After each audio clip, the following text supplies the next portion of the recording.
আসসালামু আলাইকুম, সবাইকে শুভেচ্ছা জানাচ্ছি। মাসুম মাহবুব। প্রিয় দর্শক, আবারও সন্ধ্যা বা কি রাত বলবো কোনটা, আপনাদের স্বাগত জানাই। বেশ কিছু গুরুত্বপূর্ণ খবর আছে আজকে। আহ, প্রথম যে গুরুত্বপূর্ণ খবরটি দিতে চাই সেটি হলো মার্কিন যুক্তরাষ্ট্র ইরানে স্থল অভিযানের জন্য চূড়ান্তভাবে প্রস্তুত। যে কোনো সময় ঢুকে পড়বে ইরানের খার্ক আইল্যান্ডে। সবচেয়ে বড় বিপদে পড়ছে এই যুদ্ধে ইউরোপ। পুরো ইউরোপে লকডাউন শুরু হয়ে যেতে পারে। পাশাপাশি ইরান আমেরিকার জন্য যে জাল তৈরি করেছে সেই জাল থেকে আমেরিকার 50,000 সেনা কি বের হয়ে যেতে পারবে? নানান রকম প্রশ্ন আসছে। অন্যদিকে ইরানের ভেতরে ইরানের পাওয়ার প্ল্যান্টে ব্যাপক অ্যাটাক করেছে আমেরিকা, ইসরায়েল। ইতিমধ্যে ইরান নেতা কাকুর বাড়িতে, তার বাণিজ্যিক নগরী, তার কেমিক্যাল প্ল্যান্টকে মোটামুটি ধ্বংস করে ছেড়ে দিয়েছে। কুয়েতে আক্রমণ শুরু হয়ে গেছে। বলা হচ্ছে গালফ কান্ট্রিতে পানি রিফাইনিং এবং বিদ্যুৎ প্ল্যান্টগুলোকে টার্গেট করবে ইরান যে কোনো সময়। পৃথিবী আরেকটা মহাযুদ্ধের দিকে এগিয়ে যাচ্ছে। দর্শক, চলুন সবগুলো খবর আপনাদের একটা একটা করে দেবার চেষ্টা করছি। প্রথম যে খবরটি দিয়ে শুরু করতে চাই সেটি হলো মার্কিন যুক্তরাষ্ট্রের ইউএসএস ত্রিপলি এগিয়ে আসছে।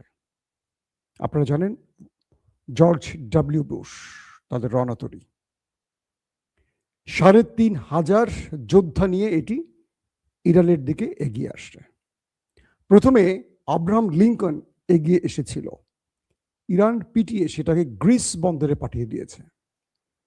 এর পরেরটা আসে জেরার্ড আর ফোর্ড, সেটিও ইরানের পিটুনি খেয়ে চলে গেছে ক্রোয়েশিয়া বন্দরে।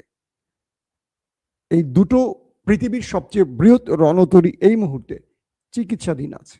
ডাক্তাররা তাদের চিকিৎসা করছে, কারণ তাদেরকে মোটামুটি লন্ড ভন্ড করে দিয়েছে ইরান। আমরা বলেছিলাম যুদ্ধের আগে ইরানের টার্গেট হবে রণতরী দুটোকে আঘাত করা, এবং ইরান সফলভাবে সেটিকে আঘাত করতে পেরেছে, এবং দুটোই যে বীর দর্পে এসেছিল অবশেষে পালিয়ে গেছে ভিলেনের মতো মুখ লুকিয়ে। এটি আমেরিকার জন্য অনেক বড় লজ্জার। পরবর্তী আমেরিকা তাদের আরেকটি রণতরী জর্জ ডব্লিউ বুশ পাঠিয়েছে ইরানের উদ্দেশ্যে। বলা হয়েছে প্রথমে 5,000 সেনা আনে মার্কিন প্রেসিডেন্ট ডোনাল্ড ট্রাম্পের নির্দেশে। এরপর নির্দেশ দেওয়া হয় আরো 10,000 মেরিন সেনাকে দক্ষিণ এশিয়াতে পাঠাবার জন্য। মোটামুটি ইরানের বিরুদ্ধে গালফ কান্ট্রি সহ সব মিলে প্রায় 50,000 মার্কিন সেনা লড়াই করবে। ডোনাল্ড ট্রাম্পের এই মুহূর্তে মূল টার্গেট তিনটি। এক, খার্ক আইল্যান্ড দখল করে ইরানের তেল লুট করা, অর্থাৎ ইরানের তেল দখল করা প্রথম। দ্বিতীয় টার্গেট ইরানের নিউক্লিয়ার যে ইউরেনিয়াম 480 কেজি ইউরেনিয়াম ইরান সংগ্রহ করেছিল, যেটা দিয়ে পারমাণবিক বোমা তৈরি সম্ভব, সেটাকে লুট করা। দুটো কারণ বলেছি, আর একটা কারণ আছে, বলেন সেটা কি হতে পারে? হরমুজ প্রণালীর দখল নেয়া, অর্থাৎ ইরানের কন্ট্রোল থেকে হরমুজ প্রণালী মার্কিন যুক্তরাষ্ট্র তার নিজের কন্ট্রোলে নেবে। মূলত এই তিনটি টার্গেট নিয়ে আমেরিকা এই যুদ্ধে নামছে এখন। খার্ক আইল্যান্ড নিয়ে ইরান তার পুরো পরিকল্পনা তৈরি করে ফেলেছে। ইরান তার 10 লক্ষ সেনাকে প্রস্তুত করেছে, এবং এই 10 লক্ষের মধ্যে স্পেশাল কমান্ডো বাহিনীকে প্রস্তুত করেছে, যারা মার্কিন সেনাদেরকে তাদের ঠিকানায় পাঠাবে। এর মধ্যে দেশের ভেতরে যাতে কোনো প্রকার সরকার বিরোধী আন্দোলন না হয়, সেটাকে দমনের জন্য একটা ডিপার্টমেন্ট বা একটা ব্রিগেড কাজ করবে। পাশাপাশি সীমান্ত দিয়ে মার্কিন ইসরায়েলি মদতপুষ্ট কুর্দি বা আরো অন্যান্য বিচ্ছিন্নতাবাদীরা যেন আসতে না পারে, সেটা মোকাবেলা করবে। প্রশ্ন হলো, ডোনাল্ড ট্রাম্প আফগানে যখন প্রবেশ করেছিলেন অল্প কিছু সেনা নিয়ে, তারপর 20 বছর থেকেছেন, আস্তে আস্তে সেনা সংখ্যা বাড়িয়েছেন। তার প্রথম টার্গেট ইরানে তিনি 10,000 সেনা নিয়ে ঢুকবেন, আশপাশে গালফ কান্ট্রিতে যে আরো 40,000 মোট 50,000 সেনা রয়েছে তাদেরকে দিয়ে তিনি ইরানের গুরুত্বপূর্ণ জায়গা দখল করবেন। আর ইরানের টার্গেট হলো যারা ইরানে আসবে তাদেরকে বিনা টিকিটে উপরে পাঠানো। তো ইরান তার পুরো পরিকল্পনা সাজিয়েছে। মার্কিন সামরিকবিদরা বলছেন যে তারা ডোনাল্ড ট্রাম্পকে বারবারই ইরানের বিরুদ্ধে যুদ্ধ করতে নিষেধ করছেন, কারণ আমেরিকা আফগানে 20 বছরে কিছু অর্জন করতে পারেনি। আর এটি হলো ইরান, যারা এ পর্যন্ত একা লড়াই করে দুটো পরাশক্তি, কি বলবো, আমি ইসরায়েলকেও পরাশক্তি বলতে চাই, কারণ পৃথিবীর সবচেয়ে পাওয়ারফুল এই মুহূর্তে তারা, সব কন্ট্রোল তাদের হাতে। আমেরিকার প্রেসিডেন্ট কি তারা নাকে দড়ি দিয়ে ঘোরায়, তাহলে তারা তো পরাশক্তি হতেই পারে। এই দুটো দেশের সাথে একা লড়ছেন, সঙ্গে রয়েছে পুরো গালফ কান্ট্রি। তো সেই ইরানকে তারা দমন করতে পারেননি, তারা এখন কিভাবে দমন করবেন? দর্শক, এই প্রসঙ্গে আসার আগে আরো কয়েকটা ইমার্জেন্সি খবর আপনাদের দিয়ে দিচ্ছে। সেটা হলো কাতারের সাথে ইরানের একটা নীরব সমঝোতার আভাস মিলছে। আমি কনফার্ম না, কোনো তথ্য আসেনি, কিন্তু আমার নিউজ চিন্তাটা বলছে যে এরকম একটা, কারণ বিগত কয়েকদিন ধরে আমরা দেখছি যে ইরান কাতারে কোনো অ্যাটাক করছে না। আবার কাতারের মন্ত্রীরা স্পষ্ট বলেছেন, ইরান আমাদের বন্ধু, আমরা যুগের পর যুগ, শত বছর ধরে পাশাপাশি আছি এবং ইরান আমাদের জন্য হুমকি নয়। কে বলছে? কাতার। এরপর থেকে আমরা ইরানকে দেখেছি কাতারে কোনো আক্রমণ করছে না। কিন্তু কালকে রাতে ইরানের পাওয়ার প্ল্যান্টগুলোতে টার্গেট করে হিট করেছে আমেরিকা, ইসরায়েল। ব্যাপক হিট হয়েছে। ইরান বলেছিল পাওয়ার প্ল্যান্ট তাদের রেড লাইন, মনে আছে আপনাদের? আমেরিকার উদ্দেশ্য করে আমেরিকার ডোনাল্ড ট্রাম্প যখন বলেছিলেন পাওয়ার প্ল্যান্টে হিট করবেন, তখন ইরান বলেছিল এটা আমাদের রেড লাইন, যদি আমাদের পাওয়ার প্ল্যান্টে হিট হয় তাহলে আমরা শত্রুর পাওয়ার প্ল্যান্ট ধ্বংস করব। এরপর আমরা দেখছি আমেরিকার প্রেসিডেন্ট তিনি সিদ্ধান্ত পরিবর্তন করে সরে গেছিলেন।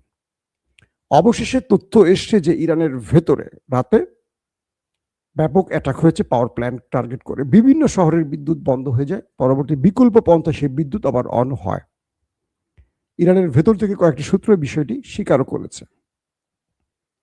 ইতিমধ্যে ইরান শত্রুর মানে হাইফাতে, নেতাকাকুর বাণিজ্যিক নগরী হাইফার বাণিজ্যিক নগরী যে অঞ্চলটাকে আমরা বলছি, সেখানে ব্যাপক মিসাইল অ্যাটাক করেছে। আজ সকালে বলেছি তাদের কেমিক্যাল যে গোডাউন বলবো না, কেমিক্যাল প্ল্যান্ট বলবো, সেখানে অ্যাটাক করেছে, সেখানে দাউ দাউ করে আগুন জ্বলেছে। বলা হচ্ছে নেতাকাকুর বাড়িতে যে মিসাইলগুলো এখন মারছে, 100% মিসাইল মারলে 20%ও তারা ইন্টারসেপ্ট করতে পারছে না, এবং তাদের বাণিজ্যিক নগরীর গুরুত্বপূর্ণ জায়গাগুলোকে ধ্বংস করে দেয়া হয়েছে। ইরান নিজে দাবি করেছে এ যাবৎকালের সবচেয়ে বড় হামলা তারা করেছে। এর মধ্যে মোসাদ এবং সেনাবাহিনী আইডিএফ তাদের মূল কেন্দ্রগুলোকে আঘাত করে জয় বাংলা করে দিয়েছে ইরান। তো এই পরিস্থিতিতে গুরুত্বপূর্ণ কয়েকটি খবর এসছে এরকম যে কাতারের পানি শোধনাগার বা পানি রিফাইনিং যেখান থেকে করা হয়, তারা তো সমুদ্রের পানি খায়, তাদের আমাদের মতো মাটি ফুঁড়ে পাইপ দিয়ে পানি বেরোয় না। তো কাতারের সেই পানি শোধনাগারে হিট করেছে ইরান, এবং ইরান ঘোষণা দিয়েছে পুরো গালফ কান্ট্রির বিদ্যুৎ প্ল্যান্টগুলোকে ধ্বংস করতে যাচ্ছে তারা শীঘ্রই। তার মানে আমেরিকা ইরানের পাওয়ার প্ল্যান্ট হিট করার পরপরই ইতিমধ্যে নেতাকাকুর বাড়িতে হিট হয়ে গেছে, ইতিমধ্যে কুয়েতেও হিট হয়ে গেছে। এখন বাহরাইন, জর্ডান, সৌদি আরব আমিরাতের মতো যে গালফ কান্ট্রিগুলো আছে সেখানে ইরানের নজর। হয়তো এই লাইভটি শেষ করার পর নেক্সট লাইভে আপনাদের আমাদের খবর দিতেও হতে পারে যে আরবের পাওয়ার প্ল্যান্টগুলোকে ধ্বংস করে অন্ধকার করে দিয়েছে পুরো আরবকে। অর্থাৎ ইরান এখন তার মূল টার্গেট, অর্থাৎ ইরানের যে কেন্দ্রগুলোতে হিট হয়েছে ইরান শত্রু, সেই কেন্দ্রগুলোকে এখন ধ্বংস করতে যাচ্ছে। এটা ইরানের ঘোষণা চলে এসেছে। দর্শক, আরেকটি গুরুত্বপূর্ণ খবর হলো যে আমেরিকা খার্ক দ্বীপ দখলের জন্য যে পরিকল্পনা তৈরি করেছে, তাদের একটি বিশেষ স্পেশাল কমান্ডো বাহিনী খার্ক আইল্যান্ডের আশপাশে পৌঁছে গেছে, এমন তথ্য এসছে। আপনারা জানেন যে গত দুদিন আগে খার্ক দ্বীপের উদ্দেশ্যে মার্কিনীদের বিশাল একটি সেনাবহর নৌযানে করে এগিয়ে আসে, এবং ইরান সেই বহরে মিসাইল ড্রোন অ্যাটাক চালিয়ে 400 জনকে ওপারে পাঠিয়ে দিয়েছিল, যেটি ওয়াল স্ট্রিট জার্নালও প্রকাশ করেছে। এখন এই মুহূর্তে যেই অবস্থাটা তৈরি হচ্ছে, আমেরিকা যে বুটস অফ দ্য গ্রাউন্ড তৈরি করছে, মার্কিন যুক্তরাষ্ট্রের সেনাদের জন্য এটি একটি কফিনে রূপ নিতে পারে। কিরকম সেই ব্যাখ্যাটা একটু আপনাদের তুলে ধরার চেষ্টা করছি। ইরান আমেরিকাকে মোকাবেলা করতে চাচ্ছে যে পন্থায়, অর্থাৎ ইরান বলছে ওয়েলকাম, মার্কিন মেরিন সেনাদের বলছে ওয়েলকাম, আসো তুমি, ইরানে তোমাকে স্বাগত জানাই, তোমরা আসবা তোমাদের নিজের ইচ্ছায়, ইরানে তোমরা আসছো মেহমান, নিজের ইচ্ছায় আসো, কিন্তু ইরান থেকে যাবে ইরানের ইচ্ছায়। এখন আমেরিকার মূল টার্গেট খার্ক আইল্যান্ড দখল করে ইরানের তেলটা তাদের দখলে নেবে এবং হরমুজ প্রণালী ওপেন করে দিয়ে পুরো বিশ্ববাজারের তেলকে অবাধ যাত্রার সুযোগ করে দেবে। কারণ এই তেল এখন তৃতীয় বিশ্বযুদ্ধের মূল হাতিয়ার হয়ে গেছে। ইরান এই মুহূর্তে যে পলিসিটি হাতে নিয়েছে সেটি হলো, ইরান যেটি বললাম বুটস অন দ্য গ্রাউন্ড, অর্থাৎ পারস্য সাগরের আশপাশে তারা ব্যাপক মাইন পুঁতে রাখছে। তো এই মাইন পুঁতে রেখে এমন ভাবে তারা শত্রুর জন্য ফাঁদ তৈরি করেছে, যে ফাঁদে মার্কিনীরা পাড়া দিয়ে চোরাবালিতে আটকে যেতে পারে। স্বয়ং ইসরায়েলের প্রধানমন্ত্রী বলেছেন, আমরা ইরানে কোনো সেনা পাঠাবো না, কারণ আমরা মুস্তফা বাহিনীর ধোলাই খেয়ে নিজেরাই এখন ব্যাকুল হয়ে আছি। আমেরিকা যখন তার নিজেদের সেনা নিয়ে আমেরিকায় প্রবেশ করতে চাইছে, ইরানে প্রবেশ করতে চাইছে, তখন ইসরায়েল বলছে তারা ইরানে কোনো সেনা পাঠাবে না, কারণ একদিক থেকে হুতিরা ধোলাই চালাচ্ছে, একদিকে হিজবু বাহিনীরা ধোলাই চালাচ্ছে, আরেকদিক তো ইরান মারছে কন্টিনিউ প্রসেসে। এখন আমেরিকাকে ইউরোপ কোনো সেনা দিচ্ছে না, সহযোগিতা দিচ্ছে না, বরং ইউরোপ আমেরিকাকে বলে দিয়েছে যে তুমি পুরো পৃথিবীকে অস্থির করে ফেলেছ, এই মুহূর্তে গ্যাস তেল ইউরোপে যাচ্ছে না, ইউরোপ পুরো লকডাউন হয়ে যাচ্ছে 2020 সালের মতো, করোনার সময়টি আপনাদের মনে আছে হয়তো। তারা এখন গাড়ি কম চালাবে, শিডিউল করতেছে তারা কয় ঘন্টা গাড়ি চালাবে, কয় ঘন্টা কারখানা চালু রাখবে, কিভাবে যেটুকু গ্যাস তেল আছে এইটুকুকে ব্যবহার করে তাদের কারখানাগুলোকে চালু রাখবে, সেই রকম শিডিউল তৈরি হচ্ছে। পুরো ইউরোপ এখন লকডাউনের কথা ভাবছে। বুঝতে পারছেন পৃথিবী কোন দিকে যাচ্ছে? তো এই পরিস্থিতিতে ইরানের দুর্দান্ত কিছু পরিকল্পনা আমেরিকাকে টেনশনে ফেলে দিচ্ছে। আর ট্রাম্পের সামনে আর কোনো পথ খোলা নেই। একদিকে 1 কোটি মানুষ সড়কে ট্রাম্পের বিরুদ্ধে, তারা বলছে ট্রাম্প তুমি ঘরে যাও, তুমি এই দেশকে ধ্বংস করে ফেলছো। এখন ট্রাম্প চাইছে যে কোনো একটা বিজয় দিয়ে এই যুদ্ধের ইতি টানতে। তিনি যদি খার্ক আইল্যান্ড দখল করতে পারেন এবং এটা দিয়ে তিনি এই বিজয়টি প্রকাশ করে যুদ্ধ শেষ করতে চান, কিন্তু খার্ক আইল্যান্ডে আমেরিকা পা রাখা মানে দীর্ঘ যুদ্ধের প্রস্তুতি। ইরান এইটার আশপাশে পারস্য সাগর জুড়ে ব্যাপক মাইন পুঁতে রেখেছে। 2 নম্বর, ইরান তার একটা বিশেষ মিসাইল বা ড্রোন গ্রুপকে এই দ্বীপটির আশপাশে প্রস্তুত করেছে। মার্কিন সেনারা প্রবেশের সঙ্গে বৃষ্টির মধ্যে এখানে অ্যাটাক চলবে, প্রয়োজনে পুরো দ্বীপটাই ইরান জ্বালিয়ে দেবে, কিন্তু মার্কিনীদের এখানে 10 সেকেন্ড দাঁড়িয়ে থাকতে দেবে না। এটা হলো ইরানের চিন্তা। পাশাপাশি ইরান এইটাকে নিয়ে এমন ভাবে পরিকল্পনা তৈরি করেছে যে এখানে মার্কিনীরা এসে খুব কম ফিরে যেতে পারবে। তাই মার্কিন বা পেন্টাগন প্রশাসনকে বলছে, তাদের সামরিক হেডকোয়ার্টার পেন্টাগন বলছে ট্রাম্পকে এই বিষয়টিকে আরো মূল্যায়ন করতে, কিন্তু ট্রাম্পের পথ একটাই খোলা, খার্ক আইল্যান্ড দখল করে তার বিজয় নিশ্চিত করা।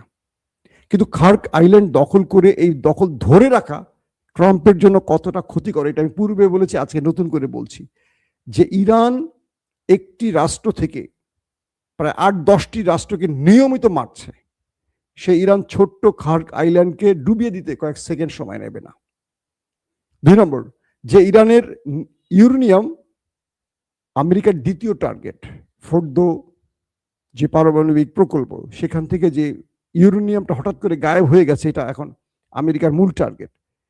এটা যে নতুন করে পারমাণবিক বোমায় রূপ নেয়নি, এটা কি ইরান আমেরিকা জানে? ইতিমধ্যে ইরান তারা বলেছে IAEA এর যে গ্রুপটি, আন্তর্জাতিক যে পারমাণবিক গবেষণার যে গ্রুপটি জাতিসংঘ কর্তৃক, সেই গ্রুপটিকে ইরান নিষিদ্ধ করে দিয়েছে। ইরান বলছে যে আমরা এই চুক্তি থেকে বেরিয়ে গেছি, আমাদের আন্তর্জাতিক পারমাণবিক বা নিউক্লিয়ার প্রজেক্টের যে চুক্তি, সেই চুক্তি আমরা আর কন্টিনিউ রাখবো না, এখান থেকে আমরা সরে গেছি। তার মানে ইরান পারমাণবিক তৈরির দিকে এগুচ্ছে। তারা বলছে যে এই গ্রুপটি, IAEA এর যে সদস্যরা, তারা আমেরিকা ইসরায়েলের হয়ে গুপ্তচর ভিত্তি করছে ইরানের বিরুদ্ধে।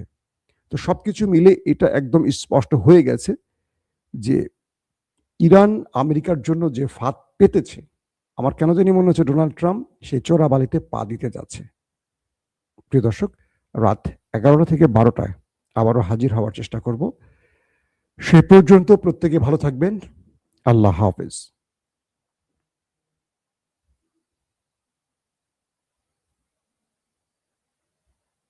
ওপেন দাইস মানে সত্যকে সত্য বলা, মিথ্যেকে মিথ্যে বলা। আমরা শোনা কথা নয়, চোখে যা দেখি তাই বলি।